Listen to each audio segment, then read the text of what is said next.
What happens when the man who signs your paycheck shows up in a hoodie and jeans, and you treat him like he's just another nobody? Wesley Rainer leaned against his truck, staring at the sprawling gray building ahead. 5 data centers, all part of the company he bought 8 years ago. Back then, he'd been excited. A small but promising tech services company full of smart people. But lately, reports had been trickling in missed deadlines, rising customer complaints about outages, employee turnover. Every time he asked his district manager, he got the same answer. Everything's under control. Wesley didn't buy it. He pulled a worn baseball cap lower over his forehead and adjusted the glasses he didn't need. His beard was longer now, and he'd put on a little weight since the last time anyone at the centers had seen his photo. Not that it mattered, most of the techs working here had never met him. It was a corporate chain, hiring was handled locally. He was just the name on their tax forms. Today he wasn't Wesley Rainer, CEO. He was Will Rogers, a new hire starting as an entry-level IT support technician. He wanted to see the truth. When he walked through the front doors of Center 4, the fluorescent lights flickered overhead. A young woman with a tight braid and dark circles under her eyes sat at the front desk, tapping away at a glitchy monitor. "You knew?" she asked without looking up. "Yeah, Will, starting today." She pointed vaguely down a hallway. "Server room's back there, find Caleb." "Thanks," Wesley said. The hallway smelled like stale coffee and burnt plastic. Wires snaked along the floors. He found the server room door half open with a tall, wiry guy hunched over a rack of humming servers. "Caleb?" Wesley asked. The man jerked upright, nearly whacking his head on the metal frame. "Yeah." "You the new guy?" "That's me." Caleb wiped his hands on his jeans. "All right, welcome to hell," Wesley laughed, thinking it was a joke. He found out quickly it wasn't. Over the next few hours, Caleb showed him around. Wesley saw ancient desktop towers stacked like bricks, dusty fans gasping for life, and network cables patched together with duct tape. A server beeped angrily. "Ignore it," Caleb muttered. "That one's been on its last legs for months. Management won't approve new hardware." Wesley frowned. "Why not?" Caleb shrugged. "Says we don't have the budget, but then they spend on paint jobs for the lobbies." As they moved between the server racks, Wesley watched techs work. A woman named Carmen struggled to get a backup system running, swearing under her breath when her outdated software crashed again. A guy named Tyler manually restarted a dozen routers because the auto scripts kept failing. "How do you even keep this place running?" Wesley asked. "Pure stubbornness," Caleb said, "and a lot of duct tape." At lunch, they squeezed into a break room barely big enough for 5 people. The fridge buzzed noisily, leaking cold air at the door. Carmen plopped down across from Wesley, rubbing her temples. "My laptop blue-screened again today," she said. "It's like, how are we supposed to support clients when our own gear's falling apart?" Tyler nodded. "We keep telling management, but they don't listen. Last time, Jason, the data center manager, said if we worked smarter, we wouldn't need new stuff." Wesley felt his stomach twist. That wasn't just bad leadership. It was dangerous. He decided to visit the other centers before making any moves. Over the next 2 days, he rotated through centers 1, 2, 3, and 5. Same story everywhere. Outdated equipment, overworked staff, duct tape fixes. In Center 2, he caught a glimpse of Jason visiting polished shoes, flashy watch, barking orders without lifting a finger to help.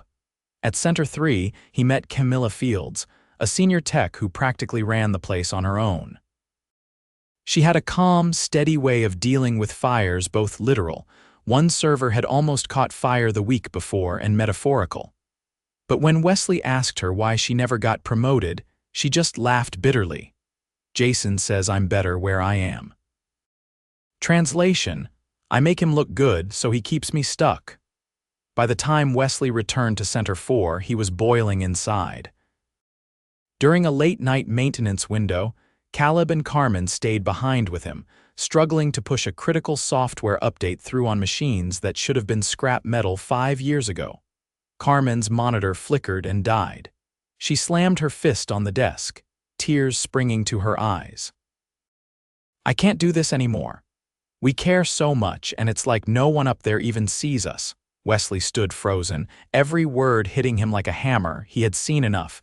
It was time to reveal who he really was. Wesley stood there for a few moments, the dim server room humming around him. Carmen wiped her eyes quickly, pretending she hadn't lost control while Caleb stared at the floor, jaw clenched. No one spoke. The weight of their exhaustion and frustration filled the air like smoke. Wesley took a breath, feeling the anger he had been trying to contain push to the surface. He pulled the cap off his head, running a hand through his hair, then set it on the desk. "Listen," he said, voice steady but low, "there's something you all need to know." Carmen looked up, confused. Caleb narrowed his eyes. "I'm not Will Rogers. My real name's Wesley Rainer. I'm the owner of this company." The words hung there for a second before Carmen leaned back in her chair, stunned. Caleb's mouth opened slightly, but nothing came out. Wesley didn't give them a chance to speak yet. "I came undercover because I needed to see what was really happening. I've heard enough filtered reports from people who clearly didn't want me to know the truth." He looked at both of them. "Now I know," Carmen shook her head slowly. "You're serious." "Yes." Wesley pulled a folded ID badge from his back pocket, tossing it on the table. His real name stared up at them from the laminated card. Caleb let out a breath, almost laughing, but it wasn't a happy sound. "Well, no wonder you asked so many damn questions." The door creaked as Tyler peeked in, a half-eaten sandwich in his hand. "What's going on?" he asked, looking between them. Caleb just jerked his thumb at Wesley. "Meet the boss." Tyler blinked, sandwich forgotten. "You're kidding." "Nope," Carmen said, voice hollow. Wesley nodded slightly. "I want all three of you to stick around. I need your help." Before they could say anything, he turned and left the room, heart pounding. He needed to find Jason. He didn't have to look far. Jason was in the main office, leaning back in an expensive leather chair that looked wildly out of place amid the cracked tiles and buzzing lights. He was laughing into his phone, tapping one foot lazily against the desk. Wesley stepped inside without knocking. Jason looked up, irritation flashing across his face. "Who are you?" he snapped. Wesley walked forward slowly, letting the silence stretch until Jason shifted uncomfortably in his chair. "My name's Wesley Rainer," Wesley said, voice cutting through the room like a blade. "I own this company." Jason's face went pale. He scrambled to set the phone down, stammering, "Mr. Rainer, I didn't know you were coming. You weren't supposed to," Wesley said sharply. "I wanted to see how things really operate when no one's watching."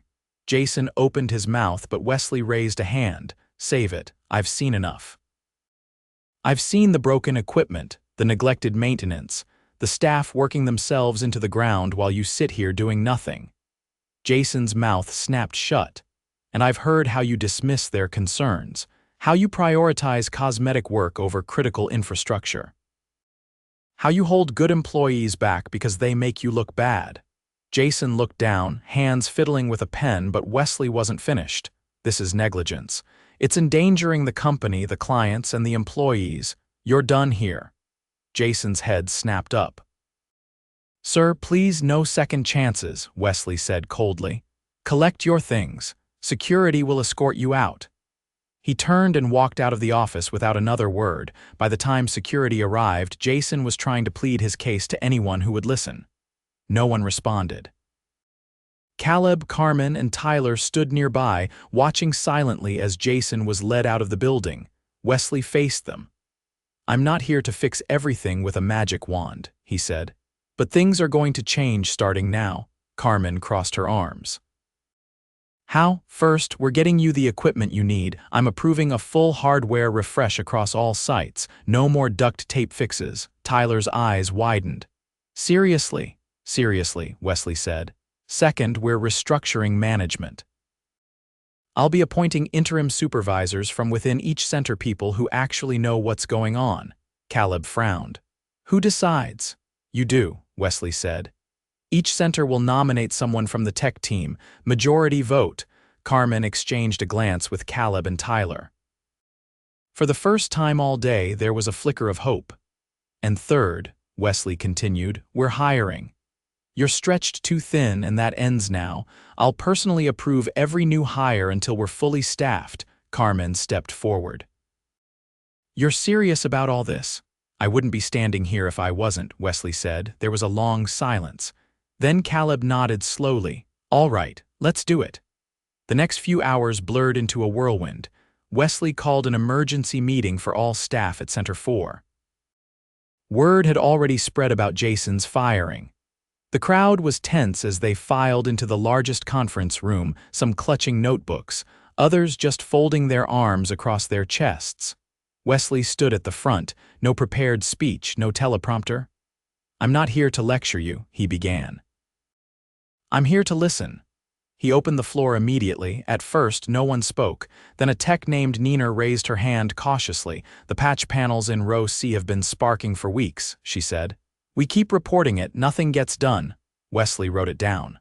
Noted. I'll have an electrician here tomorrow.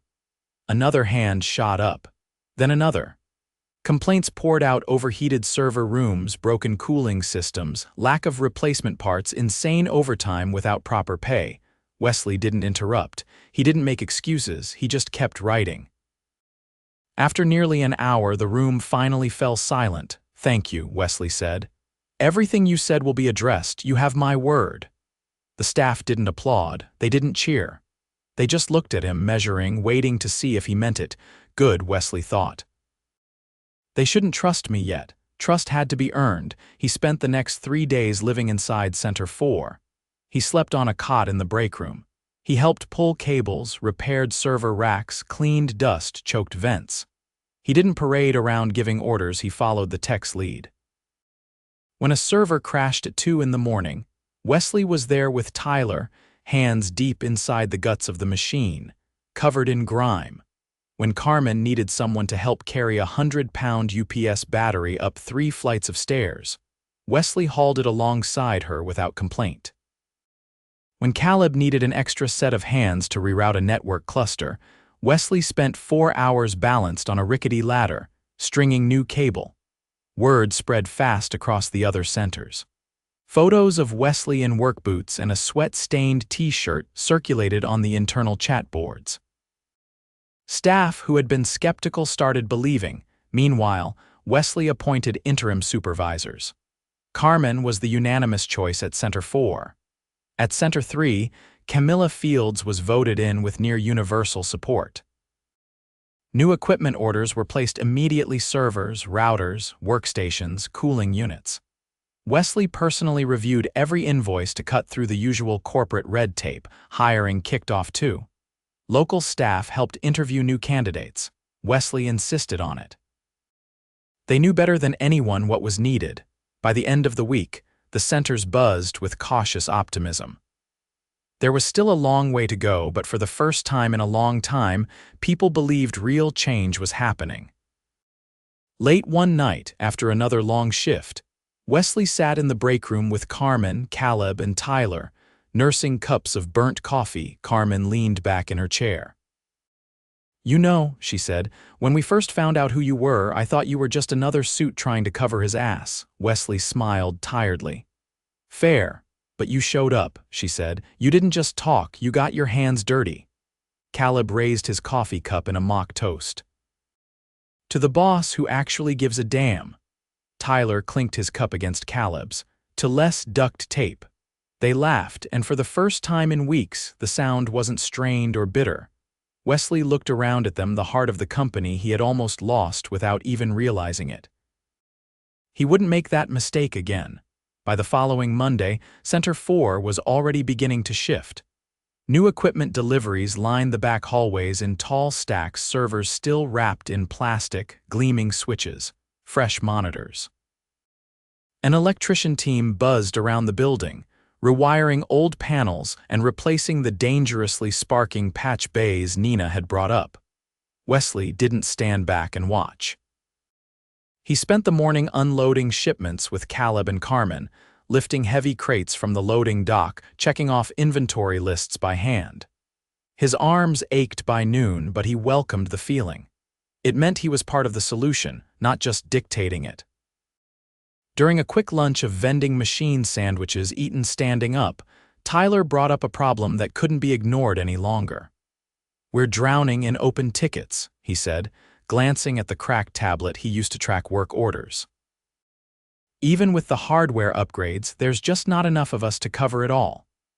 Wesley wiped his hands on his jeans and leaned over to look. The list scrolled endlessly down the screen: backup failures, network drops, user complaints, corrupted storage arrays. "How many tickets are overdue?" Wesley asked. "Close to 200 across all 5 centers," Tyler said. "And that's just the ones marked critical." Wesley nodded slowly. "All right, we're setting up a triage team." Carmen raised an eyebrow. "With who?" "We're pulling in temps, contractors. Anyone qualified and willing to work," Wesley said. "Short term until we get the permanent hires trained." Caleb set his sandwich down. "You trust temps with client systems?" "We'll vet them hard," Wesley said, "and they'll only work under supervision. No solo access to sensitive systems." Tyler exhaled, some tension easing from his shoulders. "That might actually work." "It has to," Wesley said. "Otherwise, we're going to keep sinking." Before the day ended, Wesley called a few recruiting agencies he trusted from past ventures. He made it clear: experienced techs only, background checks mandatory, contracts week to week with the option to extend based on performance. No exceptions. By Wednesday, the first batch of temps arrived. Some were seasoned pros, others were younger but hungry to prove themselves. Carmen organized a crash course orientation while Wesley floated between groups, watching closely. Mid-afternoon, Wesley spotted something that stopped him cold.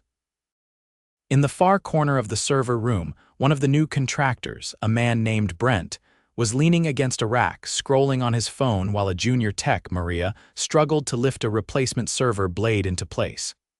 "You gonna help or you just supervising?" Maria said, voice strained. Brent didn't even look up. "Not my job to babysit." Wesley walked over, his footsteps sharp against the concrete floor. "Everything all right here?" he asked. Maria dropped the blade onto the shelf with a heavy thud and wiped sweat from her forehead. "Fine," she muttered. Brent finally glanced up, looking bored. "Just letting her handle her work." Wesley kept his tone even. "That's not how we operate here." Brent shrugged. "I was told to focus on my assignments." Wesley stepped closer, lowering his voice just enough to make Brent lean in. "You're done here." Brent straightened, confusion flashing across his face. "What? You're off this project. Pack your things." Brent opened his mouth to argue, but Wesley's expression left no room for negotiation. Brent left without another word, tossing his badge onto a desk on his way out. Maria stared after him, wide-eyed. "Thank you," she said quietly. Wesley just nodded. Nobody carries the load alone, not anymore. By the end of the week, the triage team had cleared 70 overdue tickets. Not perfect, but a start. Carmen's leadership kept the pace steady, balancing urgent fixes with scheduled upgrades without burning out the team. Meanwhile, Wesley turned his attention to Center 3. Word had reached him that Camilla was running into resistance from a few holdover senior techs guys who had coasted under Jason's management, doing the bare minimum because no one had pushed them. Wesley arrived unannounced, slipping into Center 3's main floor as quietly as he could. He didn't need undercover clothes anymore. Everyone knew who he was now. He found Camilla standing outside the network operations room, arms crossed, jaw tight. "Trouble?" Wesley asked. She glanced at him, eyes hard. "Greg and Darnell, they're inside. Refusing to run the new compliance scripts." "Why?" Said it's a waste of time, that they know better. Wesley didn't hesitate. He pushed the door open. Inside, the two men were lounging at their desks, monitors dark, coffee cups in hand. They barely looked up when Wesley entered. "You Greg and Darnell?" Wesley asked. Greg, a heavy-set man with a thinning ponytail, shrugged. "Yeah." Darnell, thinner with sharp features, leaned back in his chair. "What's this about? You were given a directive to run compliance scripts. You refused," Greg snorted. "We've been here longer than most. We know what needs doing." "That wasn't my question," Wesley said, voice flat. Darnell waved a hand dismissively. We're not wasting time on pointless busywork. Wesley stepped forward until he was standing between their desks. You're both terminated effective immediately. Greg's face turned red. You can't, I can, Wesley said. And I just did. Pack your gear. Security's waiting. He turned and walked out without another word, leaving the door swinging behind him. Camilla met him in the hallway. They're gone, Wesley said simply. She let out a breath she had clearly been holding. Thank you. They were dead weight, Wesley said. We don't carry that anymore. Back at Center 4, new hires were trickling in, carefully selected through team-led interviews. One afternoon, Wesley sat in on a session with Carmen and Caleb as they spoke to a candidate named Jordan, a soft-spoken woman with a sharp technical mind. When asked why she wanted to join, Jordan hesitated, then said, I've heard what's happening here. Real change. I want to be part of that. Carmen smiled for the first time Wesley had seen all week. Caleb nodded approvingly. Jordan was hired on the spot. As the week closed out, Wesley gathered the core teams from all 5 centers on a group video call. Everyone looked tired, but there was a different energy now, something steadier, more grounded. I'm not going to sugarcoat it, Wesley said. We're still climbing out of a hole. It's going to take months to fix everything. He let that sink in. But we're moving, we're not stuck anymore. And that's because of you. Camilla, Carmen, Caleb, Tyler, and dozens of others who had fought through the worst days now leaned forward, listening. This company isn't servers or switches or code, Wesley said. It's you, every one of you. No one clapped. They didn't need to. The silent nods, the steady gazes, that was better. After the call ended, Wesley stood alone in the dim break room. The vending machines hummed quietly. Somewhere down the hall, he heard the faint sound of laughter, real laughter, not the brittle, exhausted kind he had heard before. He closed his eyes for a moment, letting it settle deep inside him. They weren't just surviving anymore, they were beginning to build something real. The weeks that followed moved with a steady, deliberate rhythm. Every morning, Wesley arrived at Center 4 before most of the team. He didn't announce himself or separate into some executive office. He pulled on a company polo like everyone else, grabbed a battered clipboard, and hit the floor. One Friday morning, as the sun barely crested the horizon, Caleb caught up with him by the loading dock where another pallet of hardware had just been dropped off. You're gonna wear yourself out, Caleb said, hefting a box onto a dolly. Wesley wiped the back of his neck with a rag. Not until you do first, Caleb chuckled, adjusting his grip. Fair enough. Inside, Carmen was already coordinating the day's projects. She waved Wesley over. We're scheduled to migrate the backup clusters today, she said, but Maria flagged an issue. The new Blade servers don't have enough cooling clearance in Rack B. Wesley nodded once. We tackle the cooling first. No sense upgrading hardware if it's going to fry by next week.